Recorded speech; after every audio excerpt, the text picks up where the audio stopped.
C'est un petit garçon qui va voir son papa et qui lui dit Papa, je voudrais savoir pourquoi mon frère il s'appelle Léon. Alors son père il lui explique écoute, ta mère adore Noël. Léon, donc c'est un anagramme de Noël. Ouais, là, oui. Voilà. Il lui dit ok, j'ai compris papa. Il lui dit vas-y, Cimer mon petit Luc. Ah. On change de blague. On change de blague. Et talon, on va demander à Titoff. J'ai pas compris. Ouais, parce que là, juste avec Paf le chien, t'as Ouais, gagné. c'est vrai, ça y est. T'as raison, juste avec Paf le chien, on passait devant. Là. Donc, Titoff. C'est un Parisien qui vient dans le sud de la France pour chasser. Ouais. Il a tout acheté, il a acheté un beau fusil, il a acheté des belles bottes, un chapeau, comme ça. Il part très tôt le matin, vers 5h du matin, il commence à chasser, il passe sa journée. Puis il tire, il rate tout. Puis la nuit, il commence à tomber. Puis il y a une perdrix un peu fatiguée qui passe comme ça. Bam, un coup de fusil. Bam, et il arrive à enfin attraper la perdrix. La perdrix tombe sur le toit d'une ferme. Je comprends rien. Alors, il rentre, il sonne. Comme ça, il dit bonjour. Là, j'ai tué un oiseau et elle est tombée dans votre ferme. Je voudrais le récupérer. Et là, le fermier, le paysan, il dit ah là, vous savez, c'est impossible parce que là, c'est la loi. La perdrix est tombée sur mon terrain. Donc la perdrix m'appartient. Puis oui, mais vous comprenez, je viens de Paris, je suis venu exprès pour chasser, je me suis acheté tout le matériel, je suis débutant. Vraiment, je tiens absolument à rentrer avec le gibier, quoi. Alors, s'il vous plaît, non, il n'y a rien à faire, moi, j'en ai rien à foutre. La perdrix, c'est la loi, elle est sur mon terrain, elle est sur le toit, je garde la perdrix. Puis non, on peut s'arranger, je vous donne de l'argent, ce que vous voulez. Puis non, peut-être on peut s'arranger, si vous voulez, on va faire un jeu. Puis bon, c'est quoi le jeu? On va faire un jeu, on va se mettre l'un en face de l'autre. Hein. Et bon, on va écarter les jambes, et puis on va se mettre un gros coup de pied entre les jambes, non, pour pas dire les couilles. Hein. Oui, bien sûr. Et là, à ce moment-là, bon, ben, celui qui craque le premier a gagné la perdrix. Oui. Il fait bon, mais d'accord. Il fait bon, ben je commence. Écarter les jambes. Le Parisien écarte les jambes, ça, il met un grand coup de pied dans les couilles. Puis il se relève difficilement. Il fait bon, mais à moi. Il fait non, tu sais quoi, finalement, t'as gagné, prends-la ta perdrix. Ce sera les talons. La blague des talons. Boudère. Ah. Moi, c'est sûr, c'est Boudère, quand il était petit, il va voir son papa, il lui dit écoute, papa, c'est quoi le truc qu'on a sur la tête? Son père lui dit écoute, ça, c'est la chachia. Quand on marche dans le désert, c'est bien contre le soleil, comme ça, on n'a pas d'insolation. D'accord. Il dit mais papa, pourquoi on met une grande robe? Il dit ça, c'est une djellaba. Quand on est dans le désert, tu vas pas beaucoup suer avec ça. Il dit mais papa, pourquoi on a des chaussures bizarres? Il dit c'est pas des chaussures bizarres, ça c'est des babouches. Quand tu marches dans le désert, le sable il rentre pas. Alors Boudère dit à son père mais papa, puisqu'on est si bien équipé pour le désert, qu'est-ce qu'on fout à Argenteuil?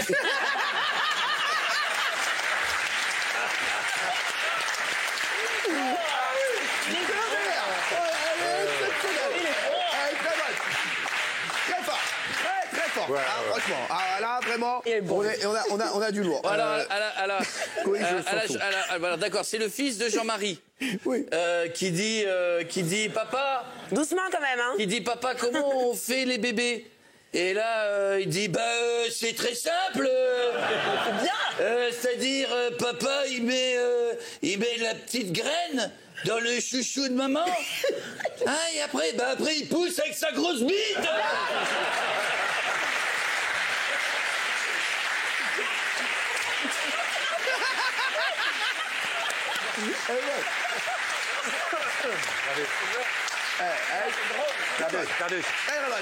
Là, il y a un bon enchaînement. Ce soir. Là, il y a un bon enchaînement. Mololo.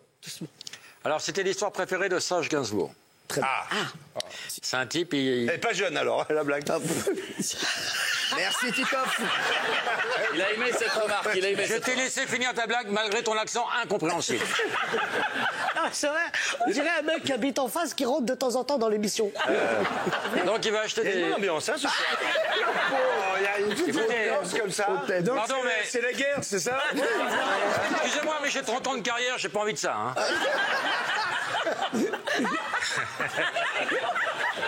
Prends ton temps. Allez, mon loulou, allez. C'est un mec qui va acheter des pompes, il rentre dans la boutique, et puis il a dit je voudrais essayer ce modèle-là, il retire ses pompes, et là il y a une espèce de puanteur à couper au couteau qui remplit la boutique, et la vendeuse s'évanouit, tellement ça pue. Elle tombe dans les pommes, littéralement. Il y a l'autre vendeuse qui voit ça, elle dit tiens, va te rafraîchir et tout, je m'occupe de monsieur. Et là, elle est envahie par l'odeur, et là elle vomit devant le mec, elle vomit. Elle vomit. Le patron arrive, il dit qu'est-ce qui se passe? Il dit c'est monsieur qui est un peu... Laissez-moi, je vais gérer.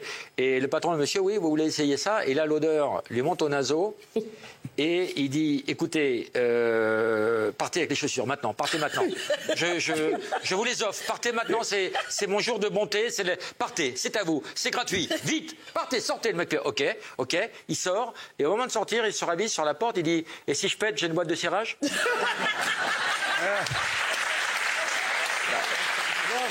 Ça va.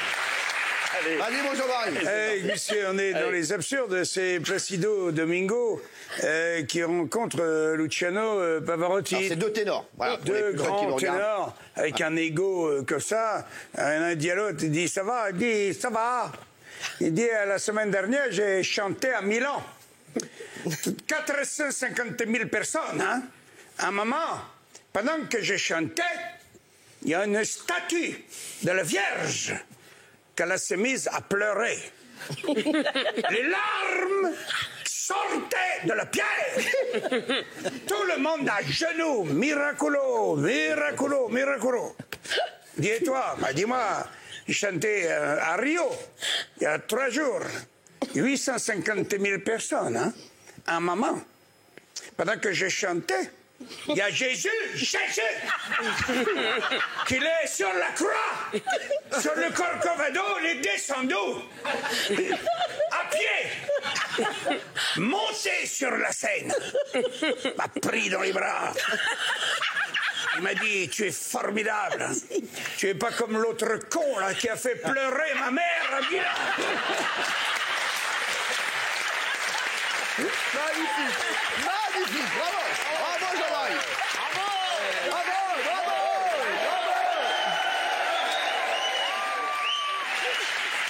Pour moi, c'est les divines. Hein.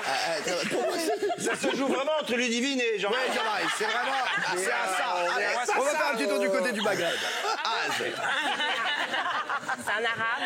Alors, c'est un braqueur qui monte dans un bus et qui dit tout le monde les mains en l'air sauf l'arabe. Et l'arabe, il le regarde et dit oh putain, je m'as fait peur, je croyais que c'était les contrôleurs.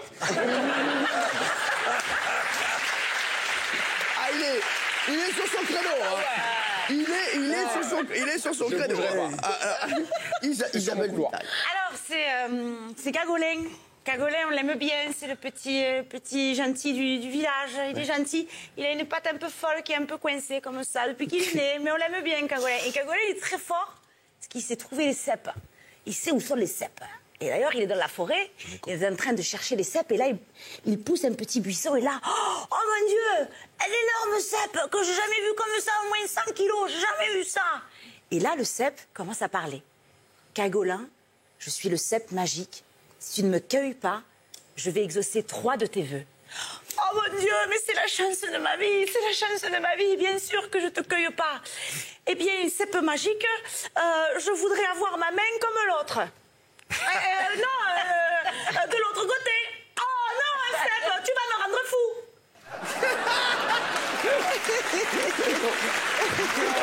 Moi aussi, j'ai le mec qui va chez le médecin. Ça tombe super bien. Et il arrive chez le médecin, il a un couteau de planter dans le dos. Il arrive chez le médecin, il dit docteur, qu'est-ce que vous pouvez faire pour moi? Il dit rien parce que, écoutez, il est 6h moins 5 et moi je ferme à 6h. Il dit non, il dit docteur, il ne va pas me laisser comme ça, avec un couteau dans le dos. Il dit bon, d'accord, il passe derrière le mec, il prend le couteau, il l'arrache et dit tournez-vous. Le mec il se tourne, il lui plante dans l'œil.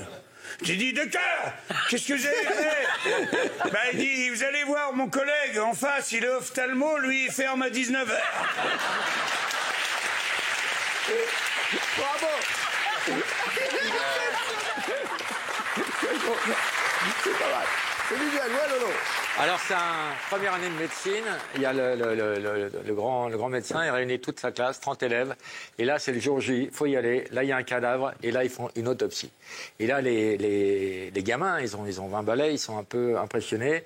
Et il dit, pour faire médecine, je ne sais pas si vous arriverez au bout, il y a 7 ans, plus si vous faites une spécialité. Mais pour faire médecine, il faut 2 grandes qualités. Première grande qualité, il ne faut pas être dégoûté. Et là, il met son doigt dans le cul du cadavre. Et il suce son doigt. Et 30 élèves font « Ah non !» Il fait « Bah oui, maintenant c'est à votre tour. » Et tous les élèves le font. Tous.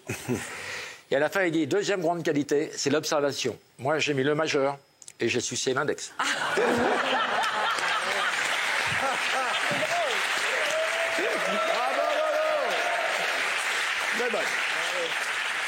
Ah, allez, Lola, vas-y. Alors, c'est une femme qui tombe par la fenêtre du 40e étage de son immeuble. Ouais. Bien. Donc, elle hurle, elle arrive au niveau du 30e étage. Là, il y a un mec qui l'attrape et qui lui dit « Tu suces ?» Elle dit « Mais enfin, ça va pas, non ?»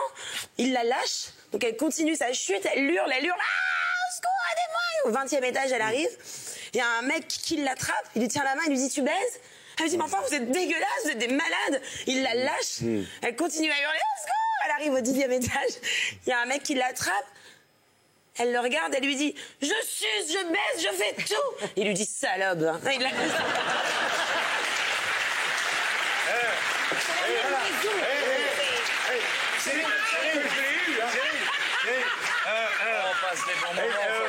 Excuse-moi, je viens d'arriver. Tu serais pas la femme de Jean-Marie Bigard? Non, pas du tout. Boudère. Non, je suis mineur, moi je peux pas rester ici. Ouais, je sais. Boudère, rattrape-moi ça, je t'en supplie. Qu'est-ce que je peux raconter? Ah ouais, ça c'est Bénichou, mon pote, Simon. Il se lance dans la vente de clous. Et il appelle son pote, il dit écoute-moi bien, toi t'es fort en publicité, fais-moi une pub de ouf pour vendre mes clous. L'autre il réfléchit, il lui dit demain, tu vas voir dans tous les rues de Paris, tu vas voir ta pub. Il sort, Bénichou, il voit la pub qui lui a fait une carte par 3, Jésus. Et il dit Jésus cloué par les clous Bénichou. L'autre, il dit, mais tu me racontes, qu'est-ce que t'as fait? Tu veux me tuer? Mais c'est quoi? Change la pub! Le lendemain, il arrive, il regarde la pub, il n'y a que la croix. Il n'y a pas Jésus. Et en bas, il écrit ah, s'il avait été cloué par Bénichou.